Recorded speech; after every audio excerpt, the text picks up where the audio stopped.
Hi Ashwin, how are you? Hi Murali, I'm good. How about you? I'm fine, I'm fine. And welcome to my channel STalk. It's my pleasure. Thank you. Basically, Thank you this for your is invite. thank you.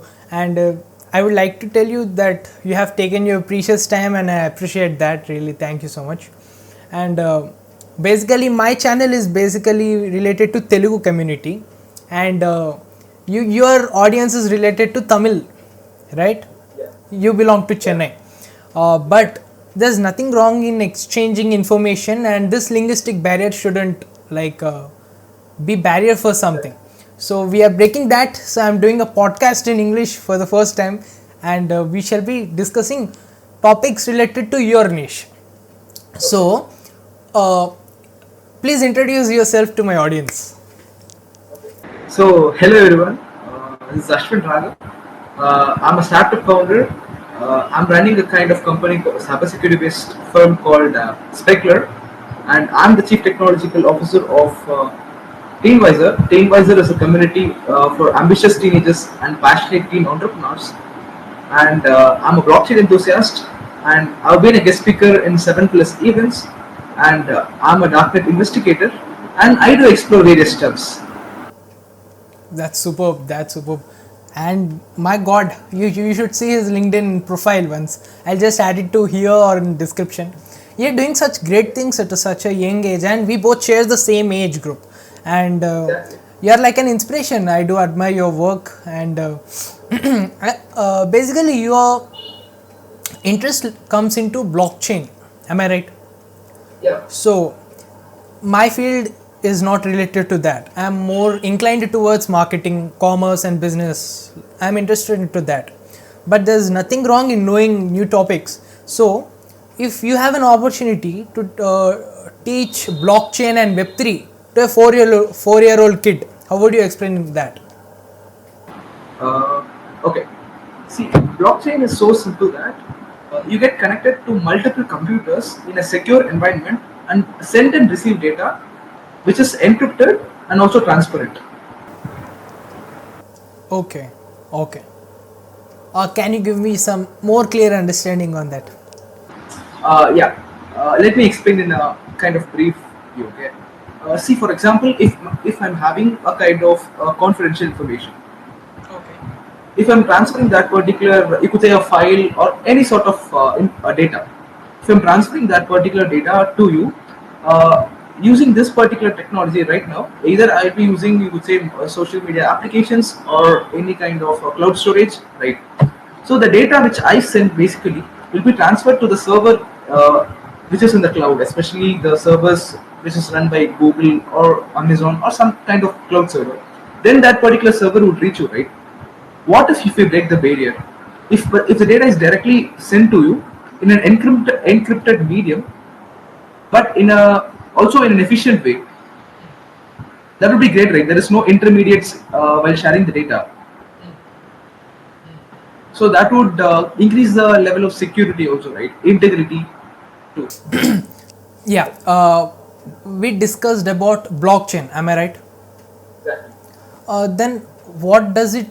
What does Web3 mean? Web3 means actually, if we look at the past, when the time when internet was emerging, it was initially in the form of, you could say, most of the people who use computers, they know the terminal, how exactly the command prompt works. That was the actual user interface. That was exactly how internet, the web 1 was there. It was web.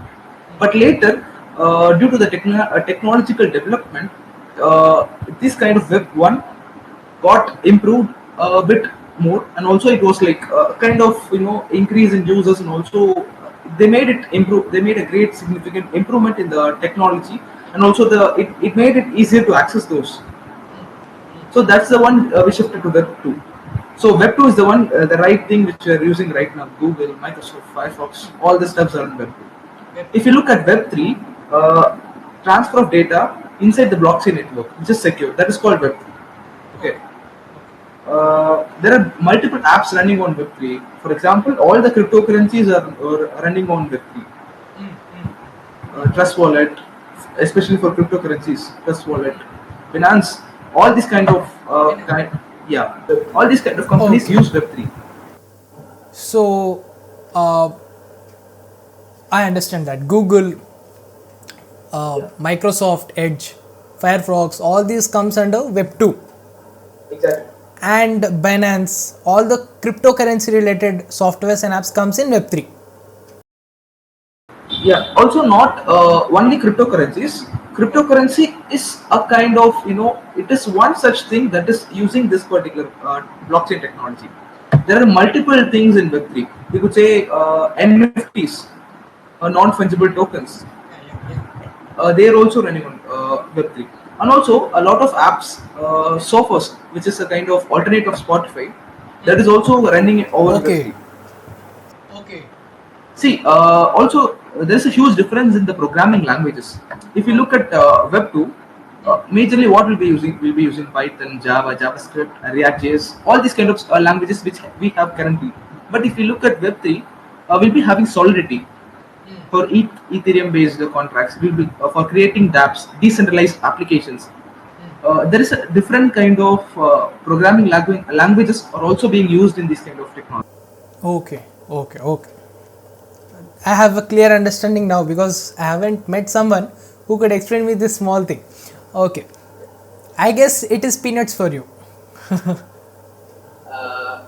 Not exactly, but yeah, for some extent. Exactly, but a bit. Exactly, but a bit. Now we have discussed about blockchain and Web3. If there is an individual who is interested into making a career in blockchain and Web3, like what will be your suggestions for that? What will be your insights? Please share that. See, first of all, the base thing we need is that particular person, he should understand how exactly this blockchain works. He must understand the concept, what exactly blockchain is, what are the different sectors over there, like various domains in blockchain, and how exactly, if he has a clear perspective of how exactly this works, then it's easier for him to continue further. First, he'll be at the initial basis, he can build, certain applications. I said you right, the kind of language called Solidity. He can. It is there are numerous open source available, resources for especially learning this technology. Even there are variety. You know about GitHub, right? GitHub, yeah. There is tremendous, like huge, enormous amount of resources over for especially blockchain. He can also visit there, and he can progressively learn each and every languages from there, and progressively he can make a significant growth career over it. Okay, okay. Everybody know that blockchain, Web3, this has a great career in it, and it is one of the highest paying skills as well. The Yeah. person who wants to do something new, different, they can go with blockchain and Web3. And what are there kind of roles and job roles in blockchain and Web3? If you look at the job perspective, there are various kinds of jobs such as blockchain developers. See, there is no kind of uh, huge difference between job roles. The thing is that if you're working in IT, that is similar. The same thing happens here. The only thing is there is a difference in technology. Software engineers are there in Web3.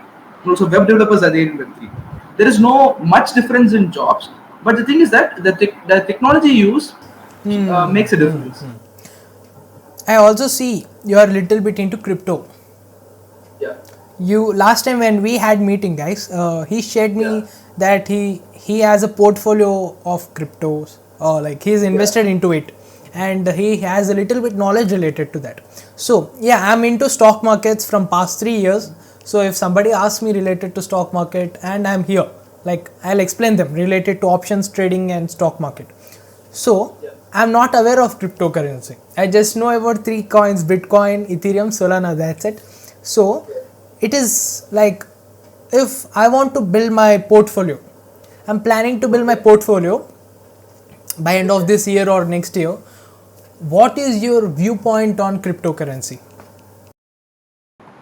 See, first thing I would like to let you know is before investing into cryptocurrencies, just understand the concept of what the crypto is, how exactly it works, the liquidity, the volatility, the total supply, all this matters. Before understanding if we step into this crypto, obviously that would create a loss. Even when I was investing at my initial stages, I was like, I had no idea. I know what exactly crypto is, what exactly blockchain is, but even though still I couldn't able to make a significant process in building that particular portfolio. There's two difference in using cryptos. You can either use it as a form of currency. If you want to seek it in a form of investment, you have to need particular set of knowledge over investing. Because using cryptos doesn't require much information about it. You just need how exactly it works, and you need to know how to send and receive funds. But if you're using cryptos as a kind of investment, you need to understand there are numerous coins. You know, yeah, like Bitcoin, Ethereum, Solana, Tether, Binance, USDC. Exactly, there are millions of coins, and also, for example, let us take Ethereum. Ethereum is a network, and also Ethereum has its own coin, right? Similarly, from this particular coin, there is a sub categories called tokens. Tokens is a kind of uh, coin that works under this particular coins network. Okay. To be still more clear, I have a particular highways, okay, and have a car.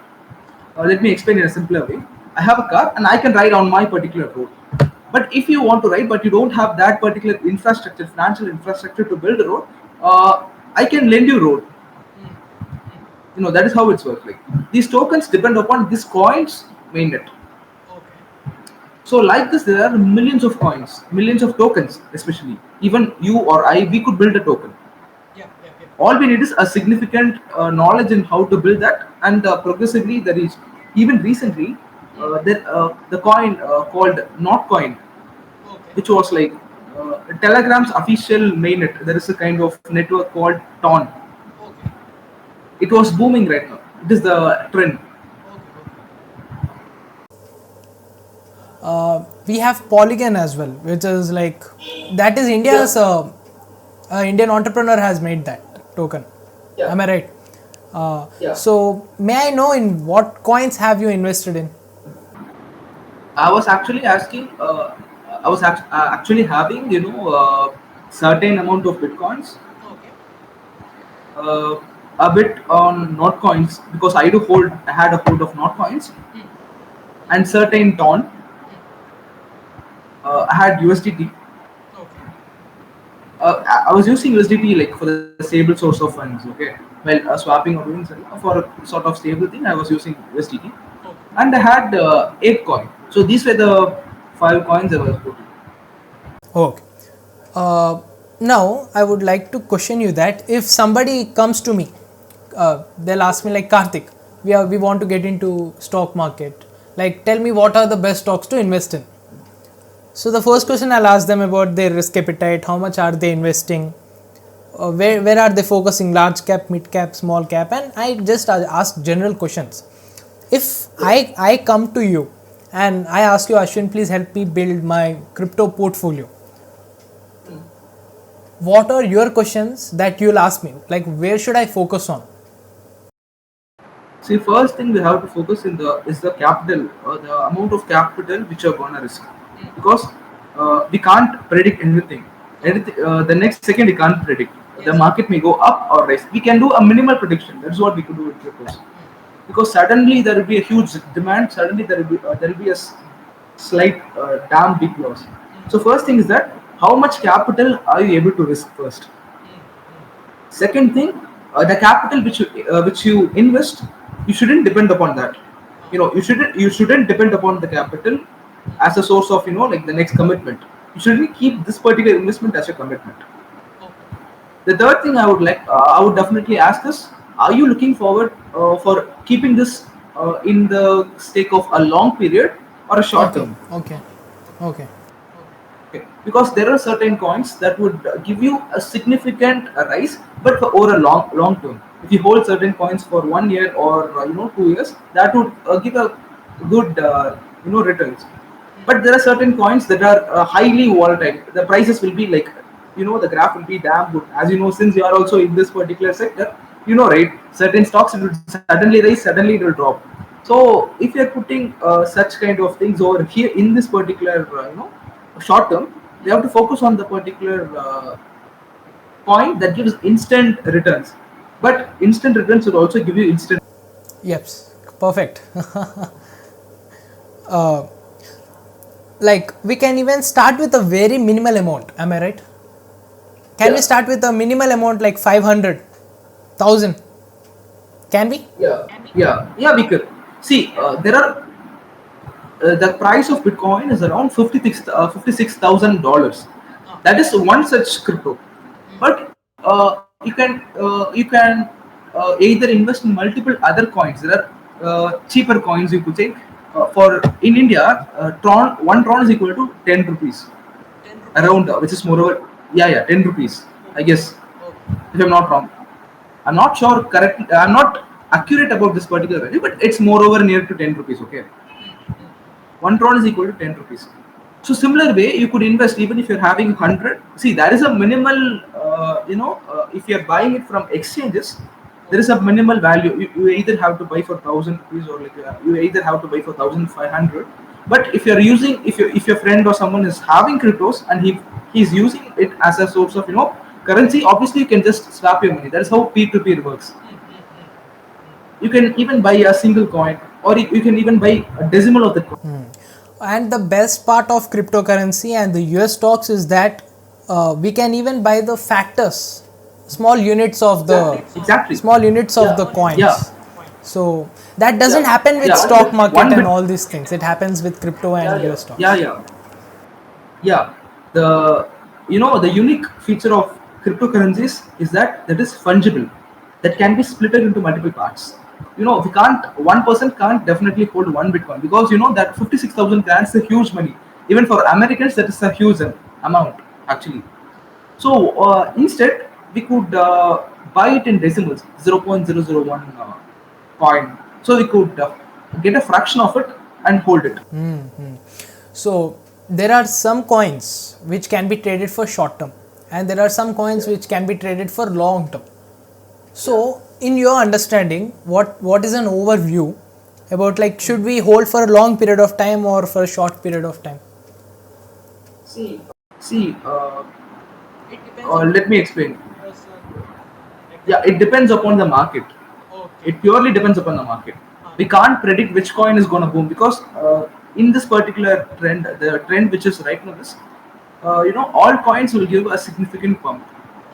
Altcoins, this is a kind of coin. So these kind of altcoins will give a significant pump and also a significant drop.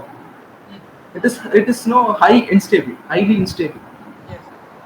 So that kind of coins would be preferable for short term, but it is hugely, high risk. If you are looking for a long term, then we can focus on even Ethereum, popular coins. Bitcoin, Ethereum, Solana. I do listen to a lot of people who just keep position. See, but if you're buying a coin, if you're buying a crypto coin to hold it for a longer period of time, the best time to buy, I can say the best time to buy that particular coin is the time when the kind of coin is crashing.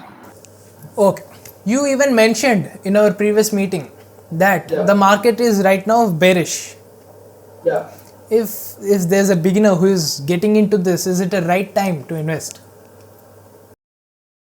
Yeah, actually, see, let us wait for a period of time. Okay. If the coin's price is too low, if you're buying at that particular moment, we'll have a significant huge stake of coins.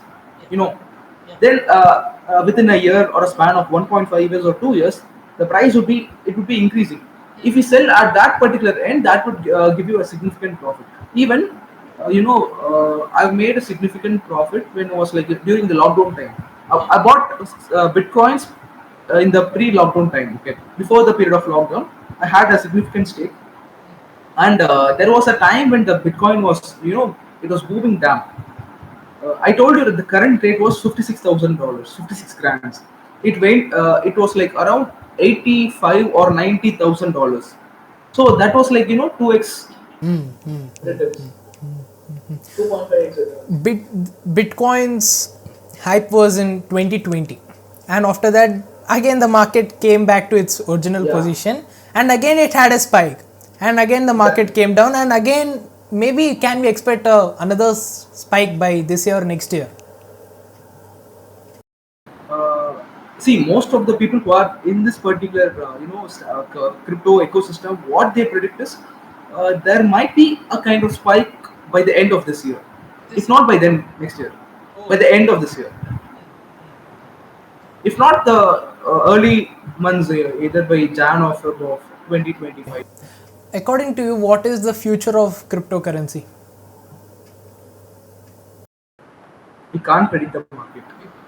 In India, we can't predict the market. In India, right now, see, the thing is that there is a problem with cryptos in India. The Indian government is actually, looking crypto rather as a crypto. They're looking it as a kind of, asset, not a form of currency. They're laying taxes, VDI, charges. My God, yeah. The main motto, the main prominent motto for using cryptos is that is taxless and easily transferable. We don't need any centralization. That is decentralized. So Indian government are not, like misleading the or spreading false information or defaming the government, but they are looking at they what they want is they need a centralization in crypto, but that affects the motto of creating crypto, right? Correct. My God. Even a lot of crypto companies they banned Binance. They had a shadow ban. Binance is a popular company. Company named Vault, which got completely closed last year. I remember 2023. Yeah, even right now, KuCoin and Bybit, they're facing certain complaints issues. They're trying to figure out to still more way because their predominant market is Indian market. For KuCoin and Bybit, their major audience is India. The major target is India because India has a numerous number of like millions of investors in crypto. So if you look at Binance, they are functioning all over the world. So if not Indian market, they have Chinese market. If not Chinese market, they have all the other countries. But that is not possible for KuCoin. So that is the reason KuCoin is coming with an idea of building a compliance like they're in the process of making compliance and adding media taxes to all the kind of transaction. Okay. You mentioned something that crypto is non-taxable. Basically, it is non-taxable, and Indian government is putting taxes on crypto, the capital gains. Am I right? Yeah. Actually, the problem is that they actually portray crypto as an asset rather a mode of payment. That is the problem. Because even government is seeing potential in it. Am I right? And there's this recent news, guys. Whoever is into futures and options, my God, in stock market we have futures and options like trading, and there's 30% tax on it, on the capital gains. We have to file ITR, and what is 30%? That's too huge, right? Damn huge. People are criticizing for that, and it's up to government. We are not responsible. And I was asking this question because if you ask me the future of stock market, that's obvious. Stock market is not going anywhere because the India growth for the next 50, maybe 100 years is just exponential. And imagine Nifty is trading right now at 24,400 somewhere, and it is just gonna double to 50,000 and above. We have that guarantee, and stock market is an asset. This is an asset. This is not a transaction, obviously, like crypto. I want that guarantee. Do we have that guarantee in crypto? See, the thing is that first thing let me explain. The problem, see, if you look the kind of currency which you use for your forex exchanges is US dollars, right? Dollars. Wherever you see, like even for international trades, the kind of thing they're using is dollars. The problem with dollars is that there is huge rate of inflation. In dollars, there is a huge rate of inflation. So this problem would obviously lead this kind of issue would lead to many other problems. Actually, you know.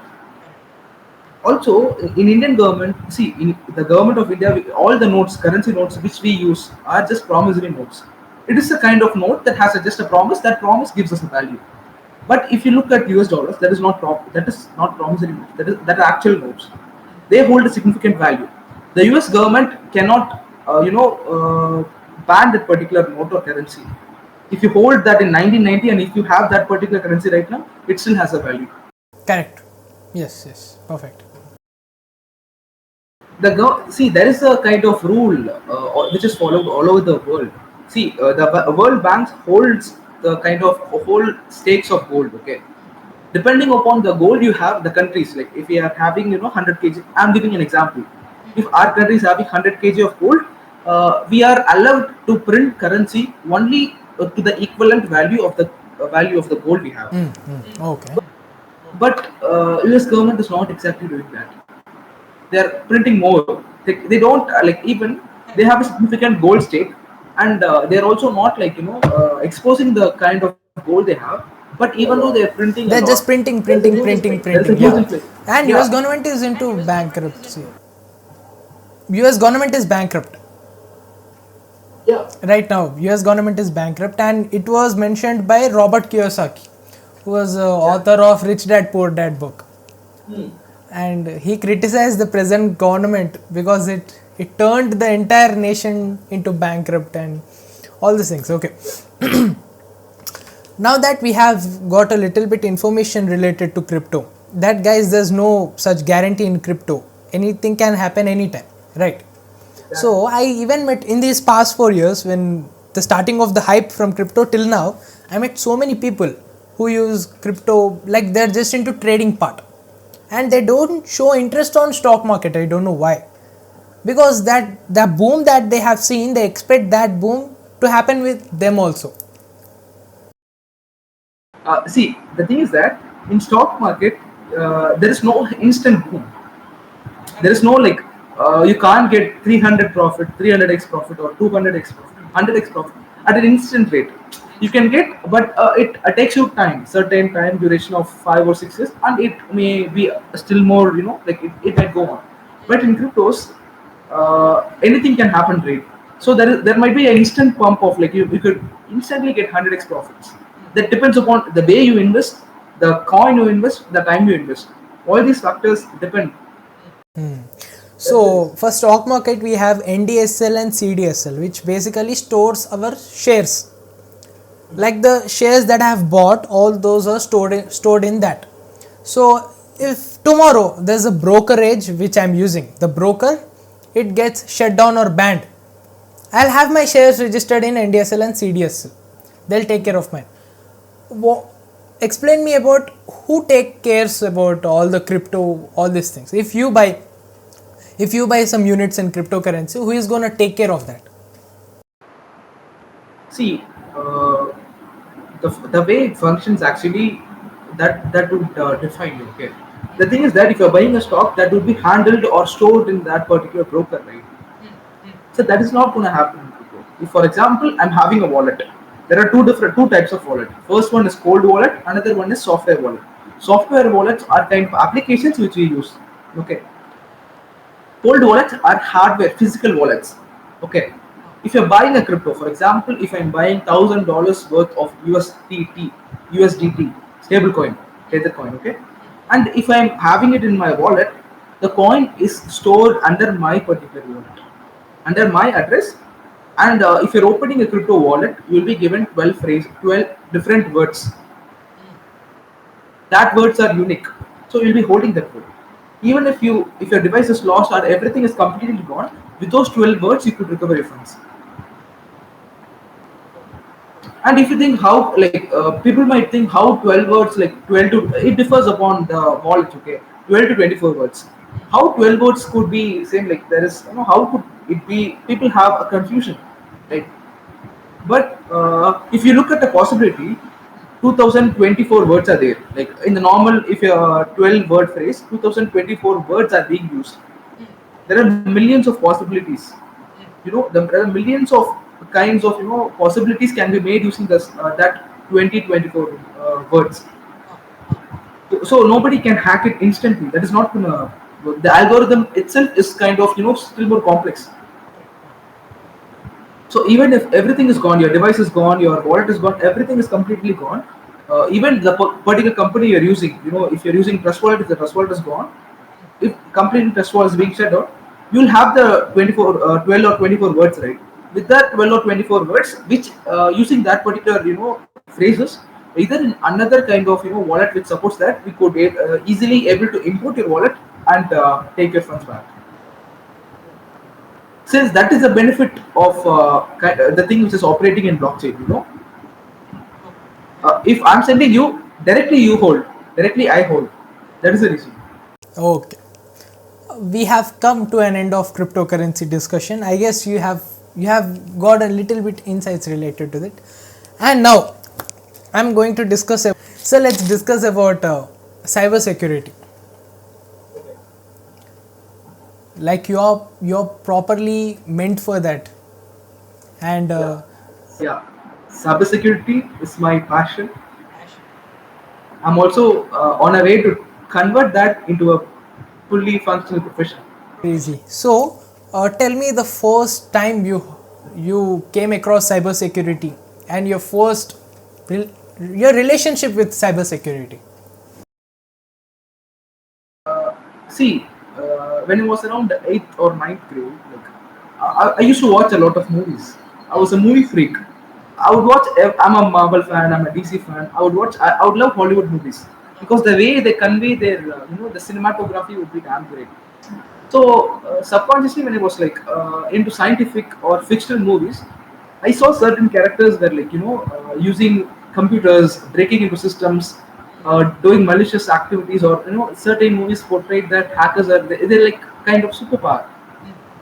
It I literally felt that if you're not hacking, you're like having a kind of superpower in you just with this computer.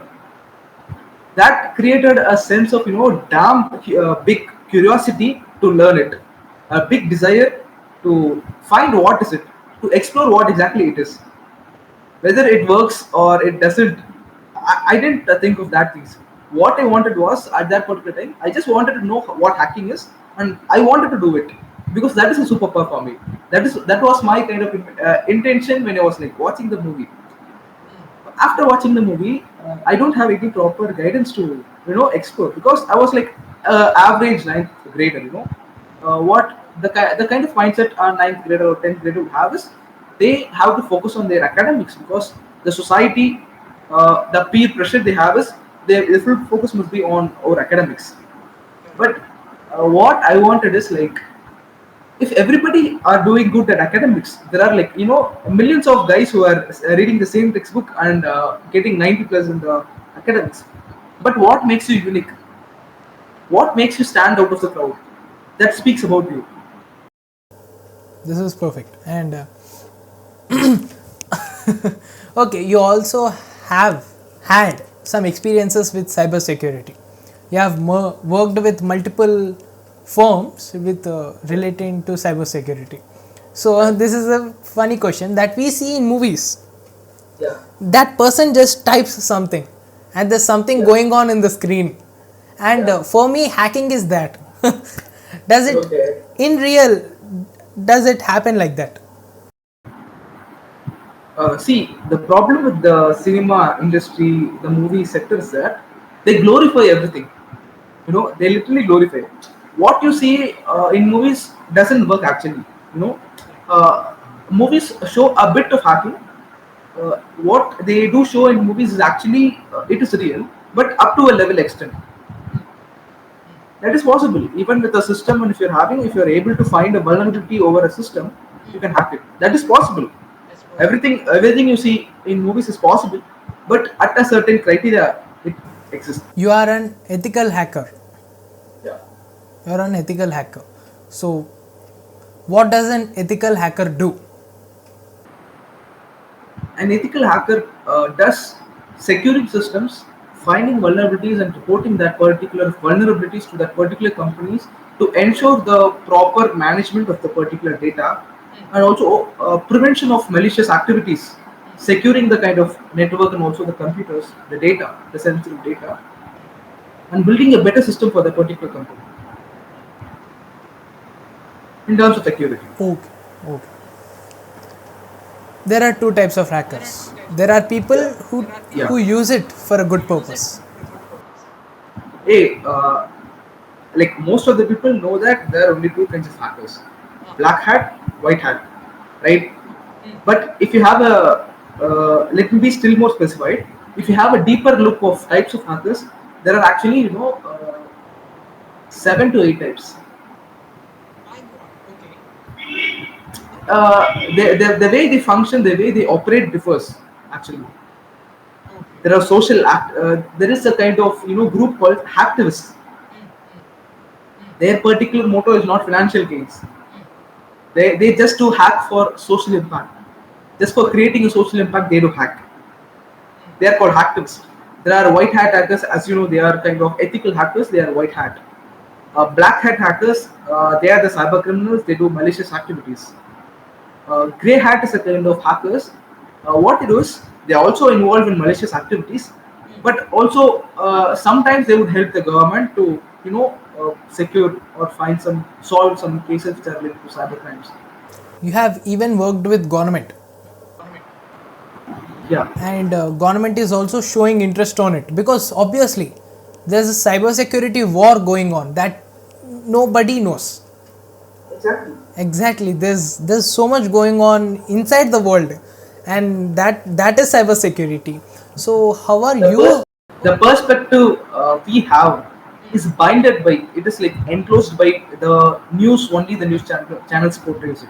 But there is an external kind of outside world other than the kind of thing which we are stuck in. Some people call this kind of coverage is called matrix. Matrix. There's a movie Matrix. Okay. Yeah. Have you seen that movie? I saw like certain scenes of that particular, but not exactly the total one. But I do love it. The technologies they use would be damn the guns stuff. So you are focusing on cybersecurity in terms of your career. Yeah. So, like, what are the job roles that you get in cybersecurity? And Okay. explain me more about cybersecurity as a profession. Okay.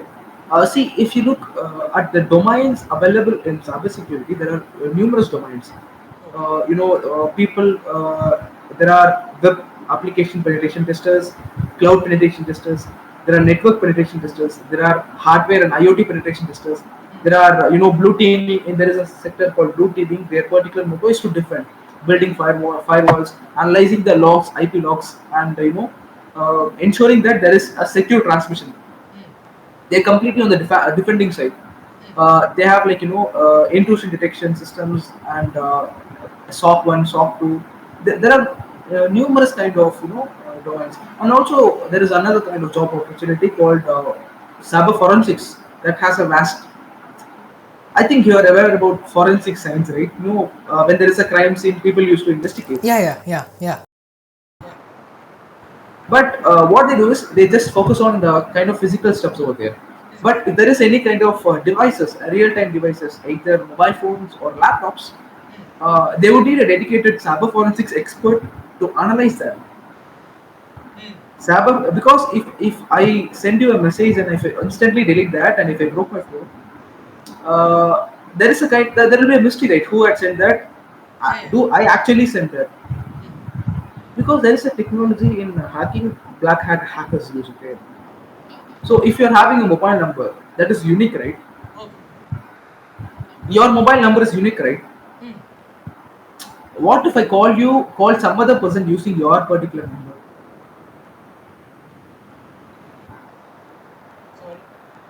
I mean, let me explain.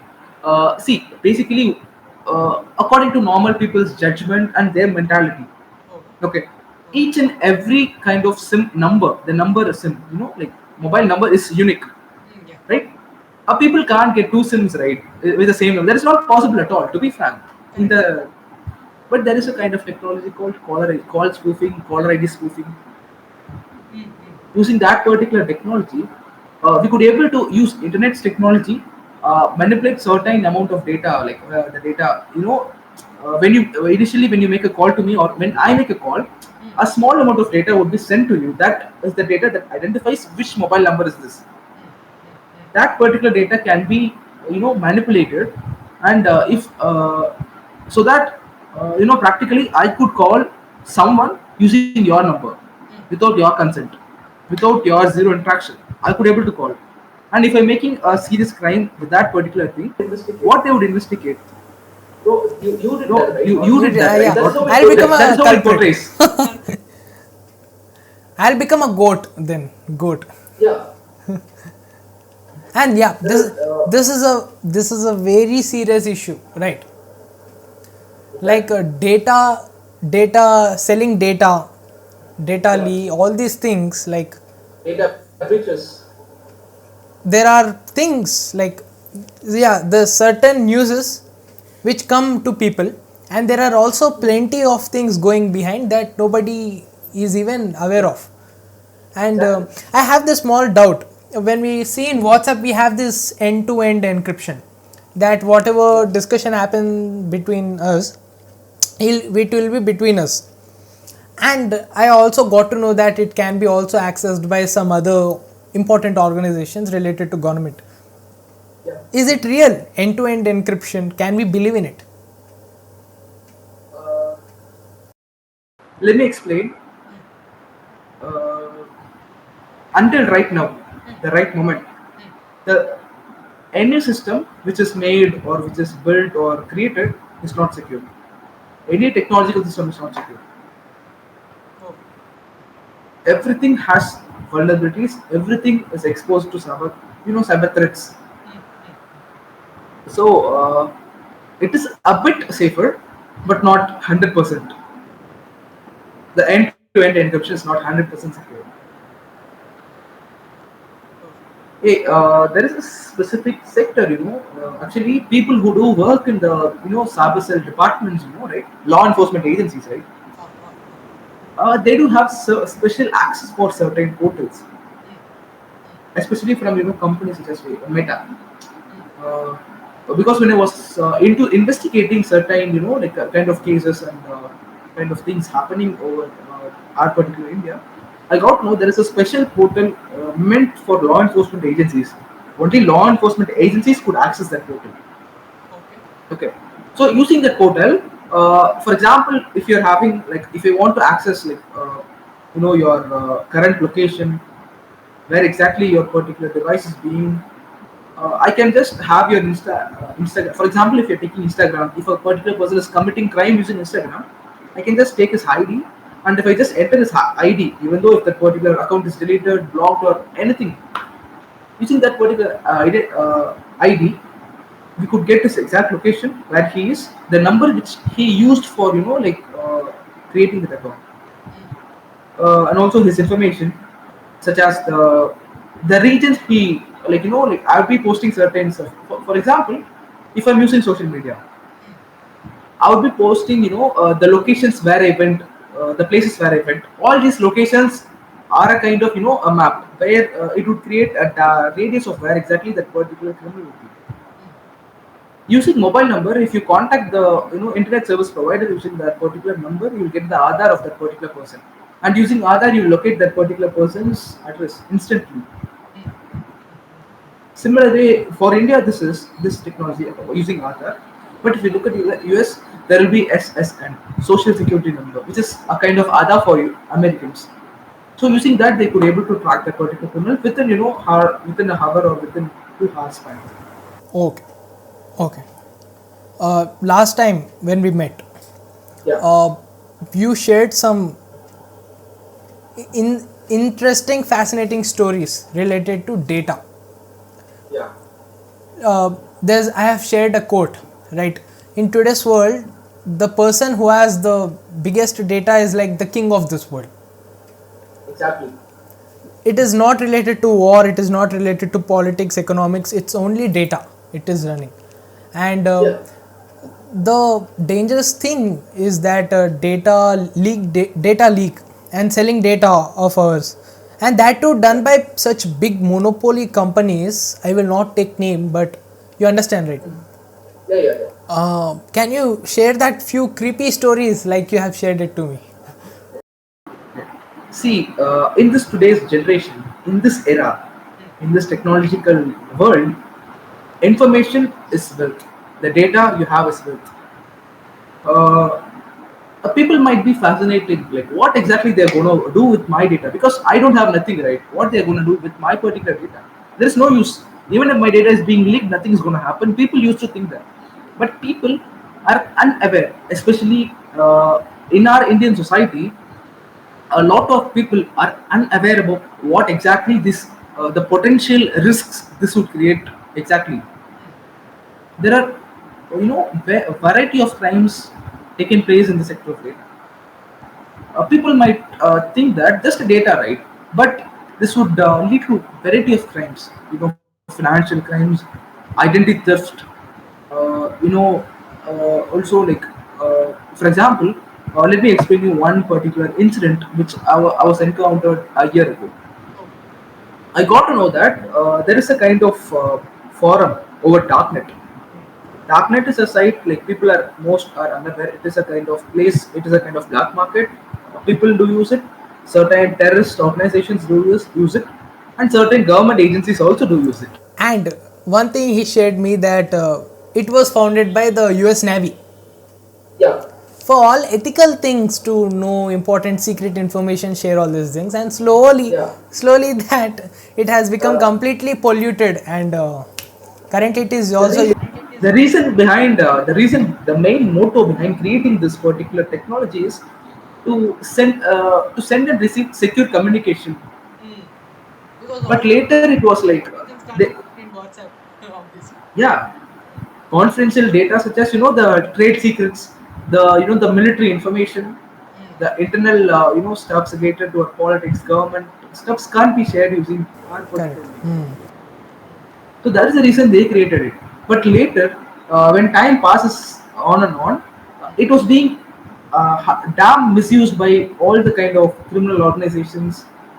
People misuse those kind of technologies for their personal gains. See, as I told you before, last year when I was like, exasperated. Like when I got to know a hospital database, a minimal hospital database would, the price of that particular database would be around 1 lakh to 1,20,000 dollars is the value of a normal hospital database. Like uh, if we sell the patient's yeah. data, Yeah. it, like he'll get 1 lakh to 1.2. It's not like Indian currency, that is dollars, 1 lakh dollars, Oh my god. What? 1 lakh dollars. Is it for patient or for a hospital?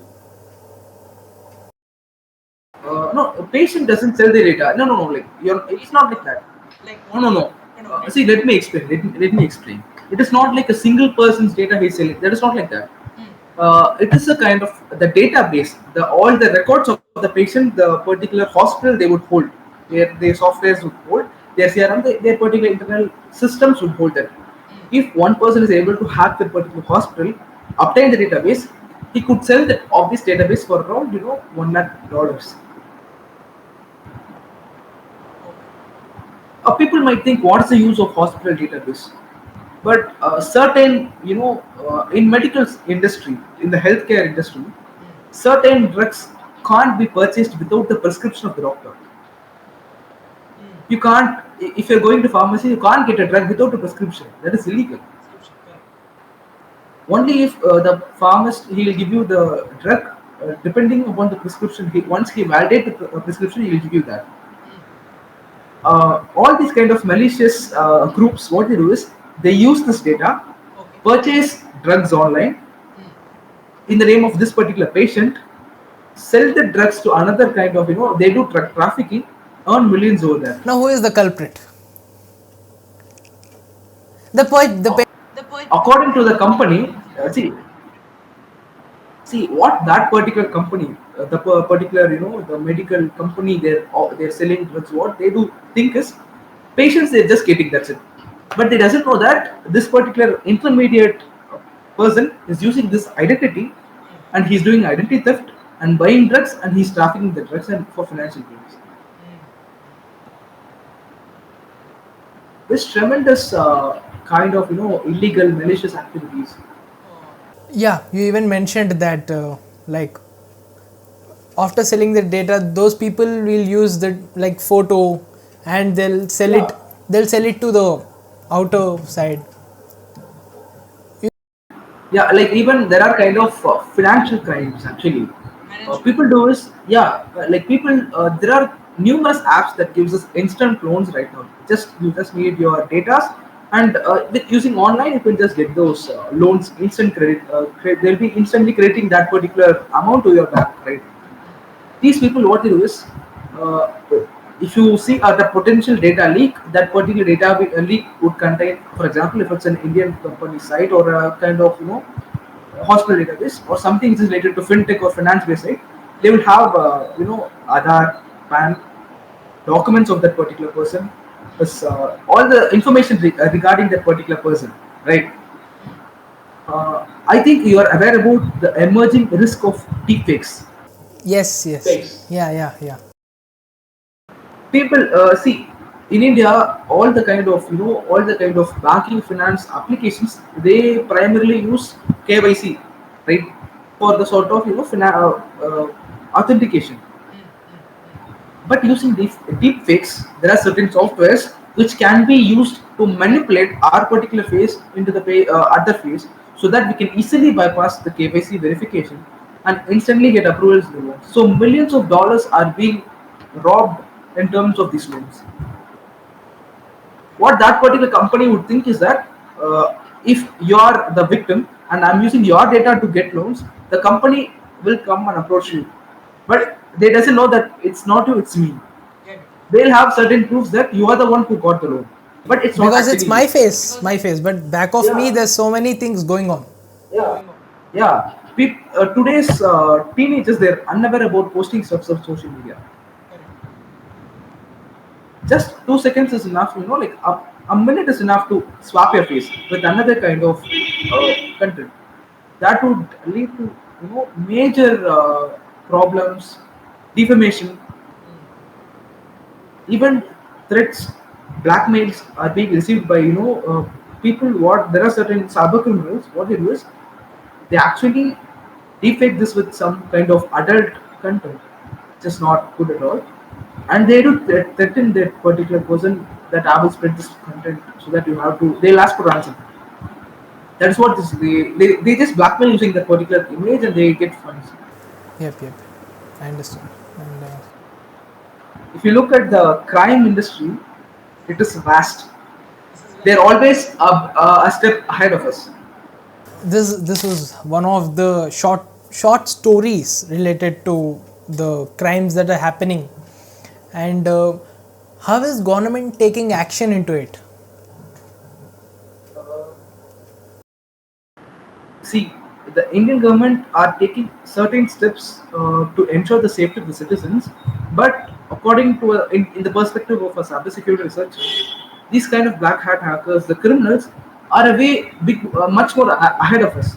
So, in order to compete with them, we need to put a still more potential in building secure systems and also in building, creating much awareness towards the public about these kind of crimes and stuff that are occurring. So they are actually putting efforts, but that is a bit insufficient. We have to work still more on that to build a still more secure nation. The cyberspace of India is at potential risk. Even recently, a week back, a popular telecom industry, I don't want to specify the name. It was a popular company, and there was a data leak, potential data leak of 360 Three million user three data. it But is the 3. 60, yeah, 360. I mean, I guess it is around 365 million, 56, yeah.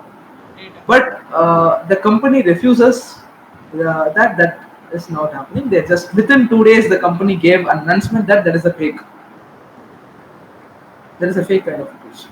But actually that is a potential data leak. That's a potential data leak, and it happens. It happened. And currently, sorry to say, Hey, but Hey, see, actually, in order to protect their company ethics and the brand value, they are just falsifying information that is a fake information. and guys, try to guess which company we are speaking about. And there's a ceremony right now going on. You're aware of it, right?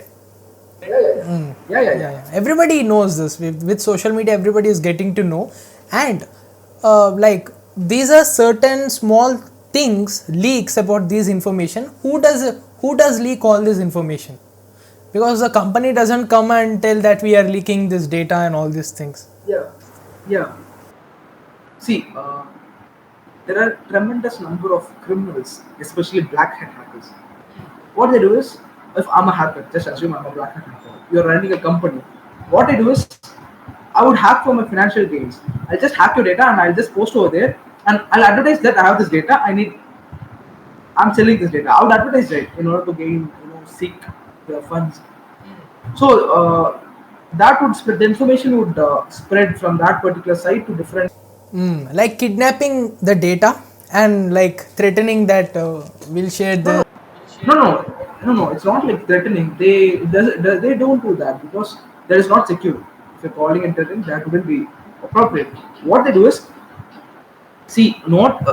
Let me explain in a detailed view. The unethical hackers, they Yeah. try to get out such information, confidential information, and Yeah. there's like, does it happen like that? They threaten for such amount of money. No, no, no. See, the value they get, the money they get by them, and if they sell it, there is a huge difference. The company they won't offer it. The company won't offer any kind of funds actually, but that would put that particular black hat hacker into a still more better risk, still more higher risk if he's getting funds from that particular company itself. Basically, see, every system, every computer, every company, the top companies right now which is functioning is vulnerable. Okay, everybody are vulnerable. We can't say there is a 100% secure system in the internet. This particular security threat ranges from a small, Bluetooth device to a supercomputer. Everything is under risk of these cyber threats. What these guys do is they using certain vulnerabilities, certain bugs or certain misconfiguration in the internal systems. They potentially hack the system, grab the data, sell the data for financial gains. That is what most of the people they do. And recently I've got to know there are many users. Basically, we get a call from an unknown number, and if Yeah. we leave the call, there's a chance of losing money. There's such kind of scams. Actually, losing money doesn't, like, if you're just attending a call, that wouldn't make you lost money. But if you're giving your OTPs or any stuff related to credentials using that, that would lead a potential risk. Just attending a call doesn't make you any sort of things. And not one, not two, I get to hear and see a lot, multiple, at least 10 every day. And my god, I don't know what we have to do next. Oof. Okay, shall we do a quick rapid fire round? Okay. Do you read books? Yeah. What is your favorite one? The power of your subconscious. The Power of Subconscious Mind. Currently, I have completed the Psychology of Money, and I'm reading Okay. Atomic Habits. It's a damn good book. I want to read it, but I didn't. Here's the book. Okay. Okay. And what is that one book you suggest me to read? I would suggest you to read Ikigai. A Japanese book to help us find out our passion. Yeah. And the next one, who is your role model? My role model. See, I have a lot. Like, I want to become like him or something like him.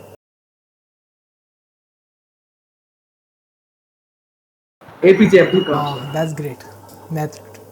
And in the niche that you are in, do you have any role model? See, I have a kind of person who inspired me at the initial phase when I was entering into hacking. But he's not, like, he passed away last year. He's a popular hacker named Kevin Mitnick. He's Kevin Mitnick. Okay, he's a popular hacker. At the initial stages of his life, he even hacked into NIA, NASA, and stuff. My God. But he was fined with charges, and he was a kind of black hat hacker. But his skills are extensive. But during his later stages of his life, he was working with the government to ensure the kind of security. He was a great From person. a black hat to white hat. The transition is Crazy. Yeah. yeah, because like actually, if you look at the black hat hackers perspective, they don't have any norms, they don't have any regulations. Whatever they do, they can do. They're at the utmost freedom level, so they can build numerous tools, numerous kind of malwares, trojans, virus, horses. All these kind of things are like it's not into the market. There's something that is the source. That is where it is created. In order to defend something, we must know what it is, right? So, in order to understand the technology, the kind of thing this particular, the virus is being working, it takes a set of time. So, that time is the time duration when this particular threat is making a significant impact that will grow rapidly. They are always a step ahead of us. So, one thing we have to do is, if you are getting into this industry, if you want to be at a good position, or if you want to be yourself updated, you must know what is exactly happening in this black hat side. Only then you'll get an idea. Like they're always a step ahead of us. We have to think in from through opposition mind. It's just like a Yeah. proper chess game. Yeah. Okay. Any movie suggestion? Movie suggestion. I would suggest you a kind of Bollywood movie, which is Irumbu. Okay. Okay. That would create a great sense of awareness about the cyber threats, especially that is meant for Oh, okay. And are you a morning person or a night person? night would. My God, I have the same issue. Like I don't know why. There's some kind of energy. There's some kind of creativity just See, pops up. Actually, at the morning time, our energy is like diversified due to different distractions around us. But if you look at night time, the world is asleep. There is no noise at all. And also, the time when we work during night, it would feel that you are completely focused on that particular room. Every word is silent. That would create a significant, how to say, that would give a huge progress. Are you a tech geek? Yeah, What's your favorite tech gadget? What do you look up to? there is a kind of gadget called Flipper Zero. That is a small gadget, but that is not available in India, but it is available in abroad. So it is that the size of that particular would be just in the palm size, but that is an instant device which can be used to hack credit cards in just a small, just a fraction of a second. Radio frequencies can be easily hacked. All the kind of wire, the things which we operate through frequencies can be hacked at I saw this movie of Dilquer Salman. That you know, right? Ritu Varma and Yeah, yeah. Dilquer Salman. Yeah, yes, yes. In Telugu it is Kanulu Kanulu Dochai ante, and I don't know in Tamil what. Kannu Kannu Kodai. There's a scene in that movie in ATM. Have you seen that Yeah. scene? Yeah. That guy goes and keeps some kind of pin inside the other Yeah. ATM, and some other guy comes. He keeps the amount. He doesn't get the amount, but this guy gets that money. My God, that was so mind. Even another kind of scene that would create a feel is that the car hacking. Yeah, yeah. At the end, Rolls Royce, I guess. They hacked Rolls Royce. That too with phone. They were just playing with that, and It is actually possible. Most of the cars, the premium cars, they do operate over radio frequencies, right? They can be accessed through that. automatic cars can be, even the Tesla Cybersec is also automated car, right? Self-driving cars. So all these kind of cars can be hacked using that particular technology because the frequency rate, you're capturing the frequency, replicating the same frequency, or getting the result. That's it. If not cybersecurity, then what? If not cybersecurity, I would become a aerospace engineer. And I know now I understood why you told APJ Abdul Kalam. Yeah. Yeah. If you get a superpower, Okay. like which superpower you see, like what kind of superpower do you want? It's a tricky question because I do love all the kind of superpowers, but You said you are a fan of Marvel and DC. You have to Yeah. answer this. uh, it's a kind of tricky question actually. I would get time travel. Okay. Interesting. And who is your favorite character in Marvel? Iron Man. Love you 3000. I don't watch DC, sorry. I am a Marvel fan. And in the entire cryptocurrency point, what is that one coin which you look up to? Your favorite coin? You see it as a balanced. USDT. USDT. That always holds a significant value because, like, I do love USDT. You have positions in it. Yeah. And that's it. I'm done with the rapid fire. And we have come to the end of the podcast. My God, I didn't expect this long podcast. And this was such a valuable information. And I'm very glad that I'm sharing the screen with the Ashwin Ragav.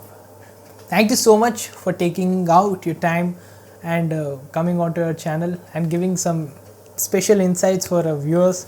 And let's like we shall do another podcast in coming few months maybe with some more advanced knowledge, some more advanced insights. Exactly. And thank you so much.